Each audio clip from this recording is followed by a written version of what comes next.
Inondations en Espagne, la maison de Robert Lewandowski touchée. Alors que l'Espagne est confrontée à de fortes inondations, notamment du côté de Valence, qui a été fortement touchée avec déjà plus de 200 décès. Ce lundi, c'est la ville de Barcelone qui a été confrontée à des pluies diluviennes. Cela a touché de nombreux quartiers, dont celui de Robert Lewandowski. Sa compagne Anna Lewandowska a d'ailleurs filmé l'étage inférieur de leur maison sur ses réseaux sociaux et on peut voir que le couple polonais a les pieds dans l'eau. Cette dernière a néanmoins été rassurante sur leur situation, c'est surtout le parking qui a été touché. Le vestiaire du Real Madrid commence déjà à se retourner contre Kylian Mbappé. D'après la presse espagnole, certains joueurs du Real Madrid l'ont mauvaise contre Mbappé à cause de son manque d'implication lorsqu'il faut défendre. Difficile d'émettre un jugement sur les premiers pas de Kylian Mbappé à Madrid. Certes, sur le plan statistique, c'est plutôt correct. Avec 8 buts et 2 passes décisives en 14 rencontres, toutes compétitions confondues. Mais dans le jeu, il a encore souvent du mal et manque aussi bon nombre d'occasions. Sa prestation assez médiocre lors du Clasico face au FC Barcelone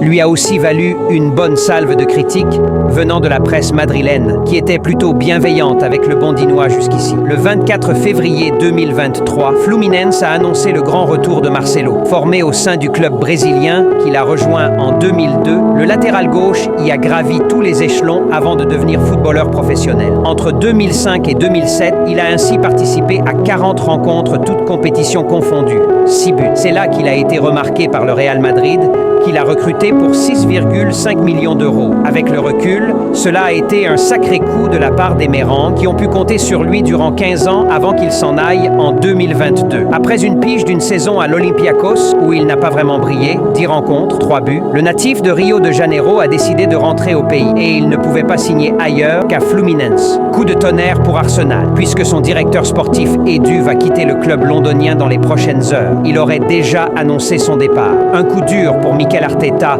dont il a toujours soutenu le travail.